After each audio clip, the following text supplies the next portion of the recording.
students, here is the science teacher and this video is especially for class 8, and in this video we will discuss about your second chapter microorganisms friend and foe, यानी सूक्ष्म जीव दोस्त या दुश्मन, इसके बारे में। Friend means दोस्त एंड फो मीन्स दुश्मन, यानी इसके बारे में हम सूक्ष्म जीवों के बारे में इस चैप्टर में हम डिस्कस करेंगे। तो first topic is micro organism, तो लेट्स डिस्कस अबाउट इट। तो सबसे पहले माइक्रो ऑर्गेनिजम्स यानी सूक्ष्म जीव किसे कहते हैं? तो actually those organisms which are too small to be seen without a microscope are called microorganisms, यानी ऐसे जीव जो देखने के लिए काफ़ी छोटे हों कि उनको हम बिना माइक्रोस्कोप देख ही नहीं सकते हैं, विच मीन्स नेकेड आई से उसको हम नग्न आँखों से देख नहीं सकते हैं, with the help of microscope ही वो हमको दिखाई देंगे, तो उनको हम माइक्रो ऑर्गेनिजम्स कहते हैं। और ये रहते कहाँ हैं? सॉयल में, वाटर में, एयर में, ये हर जगह पाए जाते हैं माइक्रो ऑर्गेनिजम्स। और ये नेकेड आई से तो बिल्कुल दिखाई नहीं देते हैं, तो इनको एक हम मैग्नीफाइंग इंस्ट्रूमेंट से देखते हैं, उस इंस्ट्रूमेंट को बोलते हैं माइक्रोस्कोप। तो अगर माइक्रोस्कोप के बारे में आपको बताना तो आप क्या कह सकते हैं कि the instrument which is used to see the extremely small organisms is called microscope, यानी वह इंस्ट्रूमेंट जो छोटे जीवों को देखने के लिए, सूक्ष्म जीवों को देखने के लिए इस्तेमाल किया जाता है, उसको हम माइक्रोस्कोप कहते हैं। ये जो माइक्रो ऑर्गेनिजम्स होते हैं ये नेचर में, यानी ये हमारे लिए कुछ हार्मफुल भी होते हैं तो कुछ हेल्पफुल भी होते हैं।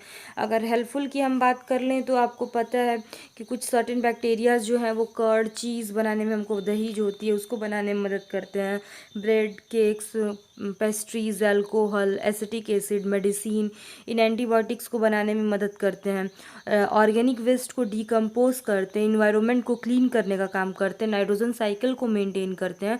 तो ये इनके हेल्पफुल वर्क्स हैं।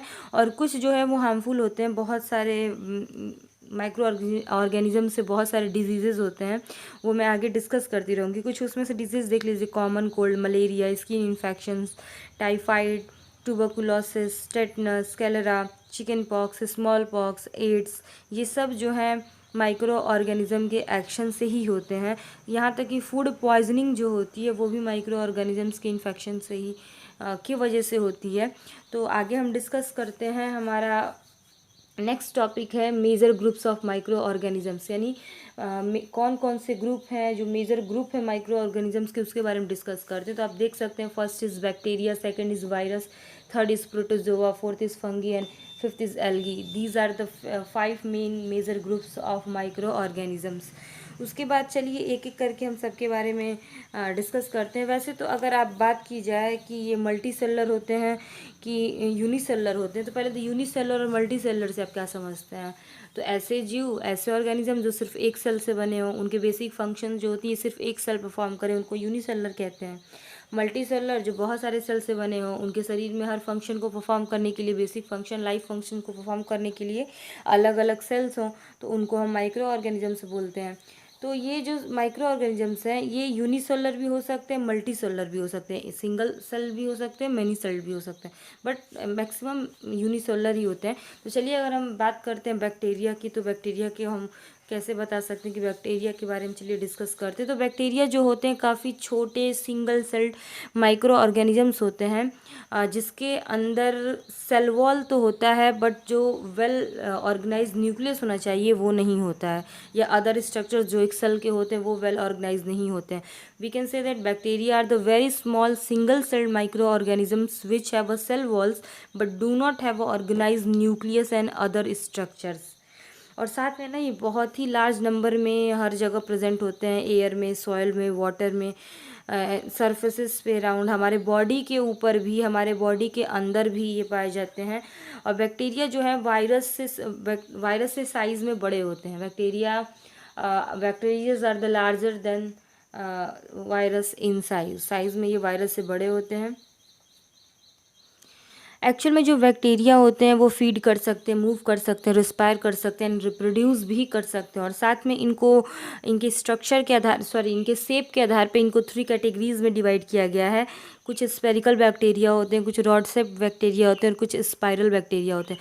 अगर दो कॉमन एग्जाम्पल हम बैक्टीरिया का देखें तो फर्स्ट इज़ लैक्टोबैसिलस। लैक्टोबैसिलस का आप सुने होंगे, जो दही को बनाने में मदद करता है, दही में पाया जाता है। और राइजोबियम बैक्टीरिया, राइजोबियम बैक्टीरिया का नाम आपने नाइट्रोजन फिक्सेशन में सुना होगा, जो नाइट्रोजन साइकिल को मेंटेन करता है। प्लस साथ में आपने इसके बारे में वहाँ पे सुना होगा कि ये प्लांट के रूट्स में जाके बैठ जाते हैं और उनसे सिम्बायोसिस का रिलेशन जो है वो शो करते हैं, उनको नाइट्रोजन प्रोवाइड कर लेने में मदद करते हैं और उनसे फिर ये भोजन प्राप्त करते हैं। तो राइजोबियम बैक्टीरिया की ये कहानी रही। और साथ में अगर हम देखें कुछ डिजीज़ेस जो बैक्टीरिया के थ्रू होते हैं तो वो सुन लीजिए। सम of the human diseases caused by bacteria are cholera, typhoid, tuberculosis, TB, diphtheria, whooping cough, and food poisoning. These are the common diseases which is caused by bacteria. Next हमारा topic है virus. चलिए virus के बारे में discuss करते हैं। जो viruses होते हैं एक्चुअल में ये स्मॉलेस्ट, सबसे छोटे माइक्रो ऑर्गेनिजम्स होते हैं। अभी मैंने बोला कि बैक्टीरिया की जो साइज़ होती है वो वायरस से भी बड़ी होती है। तो जो वायरस होते हैं सबसे स्मॉलेस्ट माइक्रो ऑर्गेनिजम्स होते हैं, जो इनसाइड मतलब जो डेवलप होते हैं इनसाइड द सेल, यानी कोई होस्ट ऑर्गेनिज्म है उसके बॉडी के अंदर ये क्या होते हैं, डेवलप होते हैं, चाहे वो प्लांट हो, एनिमल हो, चाहे बैक्टीरिया हो, कुछ भी हो। आगे देखिए क्या दिया हुआ है। वायरस जो है बैक्टीरिया से काफ़ी स्मॉल होते हैं एंड वायरस जो है एक्चुअल में ना ये लिविंग एंड नॉन लिविंग दोनों के कैरेक्टरिस्टिक्स को शो करते हैं। वायरस को हम लिविंग थिंग और नॉन लिविंग थिंग के बीच की चेन कहते हैं, कड़ी कहते हैं। एक्चुअल में जब तक ये नॉन लिविंग थिंग के ऊपर कांटेक्ट में रहता है तो ये नॉन लिविंग थिंग की तरह बिहेव करता है, बट ये जैसे लिविंग बॉडी में एंटर करता है तो ये लिविंग थिंग के कुछ कैरेक्टरिस्टिक्स, सभी तो नहीं बट रिप्रोडक्शन जो होता है उसको ये प्रोसीड करता है और रिप्रोडक्शन के थ्रू ये अपनी संख्या बहुत ज़्यादा बढ़ा लेता है। वायरस जो है वो ये भी एजेंट्स होते हैं रोगों के, जैसे आप कॉमन कोल्ड के नाम सुने होंगे, इन्फ्लुएंजा फ्लू के बारे में सुनेंगे, polio, chicken pox, small pox, ये सब जो वायरस के थ्रू होते हैं। और एक आपने HIV वायरस के बारे में सुना होगा। HIV का फुल फॉर्म होता है ह्यूमन इम्यूनोडेफिशिएंसी वायरस। अभी मैं लिख दूंगी, ह्यूमन इम्यूनोडेफिशिएंसी वायरस HIV का फुल फॉर्म होता है। और इसके थ्रू जो रोग होता है उसको हम बोलते हैं एड्स। तो एड्स जो डिजीज़ है वो HIV वायरस के थ्रू होता है। और एड्स का जो फुल फॉर्म होता है वो होता है एक्वायर्ड इम्यून डेफिशिएंसी सिंड्रोम। और ये किसके थ्रू होता है, तो वायरस के थ्रू होता है। कौन से वायरस, HIV वायरस के थ्रू ये होता है। एक्चुअल में जो वायरस के थ्रू रोग होता है उसको हम एंटीबायोटिक से ट्रीट नहीं कर सकते हैं। Diseases cause by virus can not be treated with antibiotics, उनको हम एंटीबायोटिक से ट्रीट नहीं कर सकते हैं। Our next topic is protozoa. Okay, तो जो प्रोटोजोआ होते हैं ये भी सिंगल सेल माइक्रो ऑर्गेनिजम्स के ग्रुप होते हैं, जो as a classy animal classified किए जाते हैं। और जो प्रोटोजोआ होते हैं जैसे लाइक जस्ट एल्गी, जैसे प्लांट लाइक हैं। प्रोटोजोआ जो कहाँ पाए जाते हैं, तो पॉन्ड्स के ऊपर, लेक्स के ऊपर, डर्टी वाटर ड्रेन्स के ऊपर, आप देख सकते हैं इन सबको। रिवर, सी वाटर, डैम सॉयल, यहाँ इन जगहों पे ये पाए जाते हैं। कुछ कॉमन एग्जांपल इसके अमीबा, पैरामीजियम, एंट अमीबा, प्लाज्मोडियम, ये सब इसके कुछ कॉमन एग्जांपल हो जाएंगे। और आपको पता है कि प्रोटोजोआ जो होते हैं ये भी कई सारे रोगों के पैरासाइट्स होते हैं। डिजीजेज जैसे डिसेंट्री, मलेरिया, सब प्रोटोजोआ के थ्रू होता है। आपने एंट अमीबा का नाम अभी सुना है, मैंने बताया है। इसके थ्रू जो रोग होता है उसको हम बोलते हैं एमियोबिक डिसेंट्री। और साथ में प्लाज्मोडियम जो है, प्लाज्मोडियम के थ्रू जो रोग होता है उसको हम बोलते हैं मलेरिया। ये ह्यूमंस में होता है मलेरिया, यानी प्लाज्मोडियम को हम बोलते हैं मलेरिया पैरासाइट, MP। प्लाज्मोडियम जो है वो मलेरिया का पैरासाइट है, इस वजह से इसको हम मलेरिया पैरासाइट बोलते हैं। और ये ह्यूमंस में रोग होता है, आपने सुना होगा। प्लाज्मोडियम इज़ अ प्रोटोजोआ, याद रखिएगा। नेक्स्ट इज़ हम बात करते हैं फंगी की। तो चलिए फंगी के बारे में देख लेते हैं कि फंगी क्या है। एक्चुअली जो फंगी होते हैं ये लार्ज ग्रुप होते हैं ऑर्गेनिजम्स के जिनके अंदर क्लोरोफिल नहीं होता है। क्लोरोफिल ना होने का मतलब यानी ये फोटोसिंथेसिस नहीं करते हैं, विच मीन्स अपना ये भोजन खुद नहीं बनाते हैं। यानी कहने का मतलब है कि जो फंगी होते हैं ये भी लार्ज नंबर के ग्रुप होते हैं। मतलब इनमें भी बहुत सारे ऑर्गेनिजम्स होते हैं जिनके अंदर क्लोरोफिल नहीं होता है और ना ही ये फोटोसिंथेसिस करते हैं, ना ही ये अपना भोजन स्वयं बनाते हैं। यानी अपने भोजन के लिए दूसरों पे ये डिपेंड करते हैं। फॉर एग्जांपल आप ईस्ट का नाम सुने होंगे, मुल्ड्स का नाम सुने होंगे, bread mould, penicillium aspergillus, mushroom, toadstools, puff balls, these are the examples of fungi. ये सब फंगी के एग्जाम्पल्स हो जाएंगे। एक्चुअल में ना जितने भी फंगी हैं वो जो बने रहते हैं एक फाइन थ्रेड, पतली थ्रेड के थ्रू बने रहते हैं, जिसको हम बोलते हैं हाईफाई। उसको हम हाईफाई प्रोनाउंसिएट करते हैं। एंड जो ये अपना भोजन तो ये स्वयं बना नहीं पाते हैं। और तो आपने देखा होगा इनको ग्रो करने के लिए ना वार्म कंडीशन चाहिए। जैसे आपने देखा होगा कोई डेड, जैसे कोई डेड थिंग्स है या जो सड़ी गली चीज़ें हैं उनके ऊपर थोड़ा सा फर लाइक स्ट्रक्चर ग्रो कर जाता है, वही हमारा फंगी होता है। कुछ कॉमन एग्जांपल्स फंगी के देख लीजिए, राइजोपस है, पेंसिलम है, एस्परजिलस है, ये कुछ कॉमन एग्जांपल हो जाएंगे। कुछ फंगी जो होते हैं इतने छोटे होते हैं कि वो नेकेड आई से दिखाई नहीं देते हैं, तो with the help of microscope उसको हम देखते हैं। लेकिन कुछ फंगी जो है वो साइज़ में बिगर होते हैं, जैसे मशरूम है, टोडस्टूल्स है, पफ बॉल्स हैं, ये साइज़ में बड़े होते हैं, तो इनको हम देख सकते हैं नॉर्मली। और इनके थ्रू जो डिजीजेस कुछ फैलते हैं वो रिंग वर्म, एथलीट्स फुट, ये कुछ एग्जाम्पल है रिंग वर्म वगैरह जो फंगी के थ्रू फैलता है। Next topic is algae. Actually जो एल्गी जो होते हैं ये भी large group simple plant like structures organisms होते हैं जो क्लोरोफिल कंटेन करते हैं। क्लोरोफिल कंटेन करने का मतलब ये कि फोटोसिंथेसिस करते हैं, अपना भोजन स्वयं बनाते हैं। लेकिन ये प्लांट से डिफर होते हैं। प्लांट की तरह इनका पूरा प्रॉपर रूट, स्टेम, लीव्स वो सब डेवलप नहीं होते हैं, लेकिन फिर भी ये फोटोसिंथेसिस की प्रोसेस करते हैं। एक्चुअल में जो जैसे फॉर एग्जांपल आप क्लेमिडोमोनास है, स्पाइरोगाइरा है, these are the examples of algae. Blue green algae, diatom, seaweeds, ये सब कुछ एग्जांपल हो जाएंगे इसके। ये कुछ इसमें जो होते हैं यूनिसेलुलर होते हैं, कुछ होते हैं मल्टी सेलुलर होते हैं। जैसे यूनिसेलुलर के एग्जांपल हमारे हो जाएंगे क्लेमिडोमोनास, डाई एटम्स, ये सब सिंगल सेल अलगी होते हैं। वेरएज वहीं पे ब्लू ग्रीन अलगी, स्पाइरोगाइरा, ये सब मल्टी सेलुलर अलगी होते हैं। और ब्लू ग्रीन एल्गी के अंदर ये एबिलिटी होती है कि वो नाइट्रोजन फिक्सेशन में मदद करता है। और next topic is where do microorganisms live. ये माइक्रो ऑर्गेनिजम्स जो हैं वो कहाँ रहते हैं। तो उससे पहले मैंने आपको क्या क्या क्लियर कर दिया है। मैंने माइक्रो ऑर्गेनिजम्स क्या होते हैं, तो सूक्ष्म जीव जो नेकेड आई से दिखाई न दे, with the help of microscope जिसको हम देखें वो माइक्रो ऑर्गेनिजम्स कहलाते हैं। माइक्रोस्कोप जो इंस्ट्रूमेंट हम यूज़ करते हैं माइक्रो ऑर्गेनिजम्स को देखने के लिए वो माइक्रोस्कोप कहलाता है। इसके मेजर ग्रुप्स के बारे में मैंने डिस्कस कर दिया, bacteria, virus, protozoa, fungi and algae. Virus जो होते हैं सबसे स्मॉलेस्ट होते हैं। अब हम बात करते हैं where do microorganisms live. ये माइक्रो ऑर्गेनिजम्स रहते कहाँ। तो वैसे तो पार्टिकुलरली अगर हम देखें तो माइक्रो ऑर्गेनिजम्स हर जगह ऑल हैबिटेट्स में ये पाए जाते हैं। Air, soil, water bodies, pond like wells, river, sea. Micro organisms साथ में हमारे can live and survive in almost all kind of environment. Actual में माइक्रो ऑर्गेनिजम्स जो है वो हर कंडीशन में, हर इन्वायरमेंट में, हर मौसम में, ठंडी, गर्मी, saline water, desert, soil, marshy land, जैसा भी हो हर जगह ये क्या कर सकते हैं, ग्रो कर सकते हैं, पाए जा सकते हैं, सर्वाइव कर सकते हैं। और साथ में जो ये वहाँ पे भी पाए जाते हैं, जैसे जो ऑर्गेनिक मैटर होते हैं प्लांट और एनिमल्स, जो डेड बॉडीज़ होती हैं उनको डिकम्पोज करने के लिए भी वहाँ पे पाए जाते हैं। ये हर जगह प्रेजेंट होते हैं। ये पैरासाइट माइक्रोऑर्गेनिज्म्स जो है live as a parasite in other living things, यानी जो लिविंग दूसरे लिविंग थिंग्स हैं उनके बॉडी में एज अ पैरासाइट भी ये रह सकते हैं, इंक्लूडिंग अस, हमारे अंदर भी।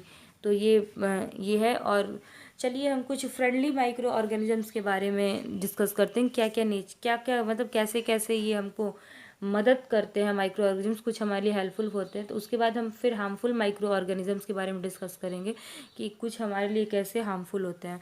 तो जो फ्रेंडली होते हैं उनके कुछ बेनिफिशियल इफेक्ट्स है, यूजेस हैं जो हम डिस्कस करते हैं।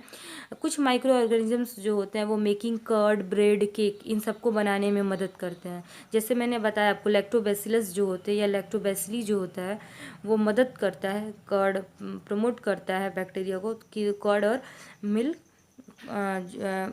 कर्ड जो है वो मिल्क से तैयार हो जाए।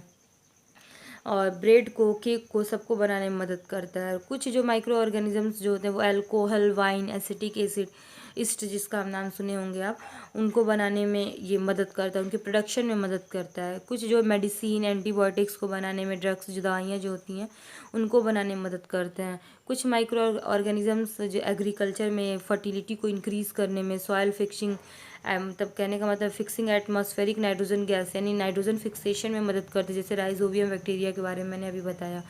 कुछ माइक्रो ऑर्गेनिजम्स जो होते हैं वो जैसे डिकम्पोज करने में मदद करते हैं, इन्वायरमेंट को क्लीन करने में मदद करते हैं। जैसे जो डेड ऑर्गेनिक मैटर होते हैं, डेड प्लांट्स एंड एनिमल्स, उनकी बॉडी को डिकम्पोज करके इन्वायरमेंट को ये क्लीन करते हैं, उनको सिंपल सब्सटेंस में कन्वर्ट कर देते हैं। यानी इस तरीके से ये रिसाइकलिंग, नाइट्रोजन की रिसाइकलिंग में मदद करते हैं।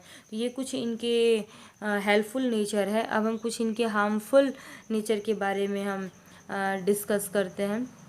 वैसे अगर मैं एक टॉपिक बताना चाहूँगी, वेसिन। वैक्सीन जो है ये क्या होता है और वैक्सीनेशन क्या होता है।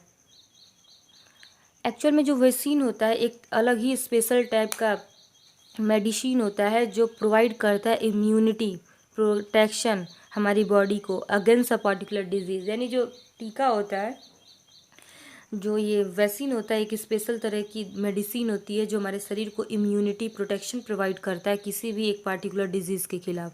और वैक्सीनेशन वह प्रोसेस होती है जिसमें वो दवाई हमारे शरीर में इंजेक्ट की जाती है ताकि हमारे शरीर के अंदर वो एबिलिटी आए, इम्यूनिटी आए कि उस रोग से हम लड़ सकें। देखिए, vaccination is the process of giving vaccine orally by mouth or by injection which provide protection against a particular disease. यानी वैक्सीनेशन वह प्रोसेस है जिसमें वैक्सीन को, दवाई को ओरली यानी माउथ के थ्रू या इंजेक्शन के थ्रू हमारे बॉडी में पहुंचाया जाता है ताकि हमारे अंदर वो क्षमता आए कि उन रोगों से हम लड़ सकें। जो डिजीज़ेस प्रिवेंट होते हैं वैक्सीनेशन जिनकी जिनकी लगती है बच्चों को एक प्रॉपर एज में, वो पोलियो है, स्मॉल पॉक्स है, कॉलेरा है, टाइफाइड है, हेपेटाइटिस है, ट्यूबरकुलोसिस, टेटनस, रेबीज़, डायप्थेरिया, पर्टुसिस यानी बुफिंग कफ। ये जो रोग हैं ये सब हमारे, इन सब के लिए वैक्सीनेशन टीकाकरण होता है ताकि हमारे अंदर, बच्चों के अंदर इम्यूनिटी आए कि इस रोग से हम लड़ सकें। एक्चुअल में ना, आपको पता है जो एडवर्ड जेनर थे उन्होंने एक वैक्सीन की डिस्कवरी की थी स्मॉल पॉक्स की 1798 में। तो इन 1798 एडवर्ड जेनर ने स्मॉल पॉक्स की वैक्सीन को क्या किया था, बनाया था। आपने ओपीवी के बारे में भी सुना होगा, ओरल पोलियो वैक्सीन। जैसे गवर्नमेंट जो है छोटे बच्चों को, 5 साल के बच्चों तक घूम घूम उनको ओरली पोलियो पिलाई जाती है। तो ये जो पोलियो भी पिलाई जाती है एक प्रोग्राम है जिससे मतलब पोलियो रहित भारत बनाने की। तो ये एक तरीके की वैक्सीन ही है जो ड्रग्स के रूप में बच्चों को दी जाती है। Now students, let discuss about harmful micro organisms. तो अगर हम हार्मफुल माइक्रो ऑर्गेनिजम्स की बात करें तो कुछ जीव ऐसे हैं ना कि जो हमारे लिए बहुत सारे वे में हार्मफुल होते हैं, जिनके थ्रू हमको बहुत सारे रोग होते हैं। और इन ऐसे माइक्रो ऑर्गेनिजम्स जिनसे रोग फैलता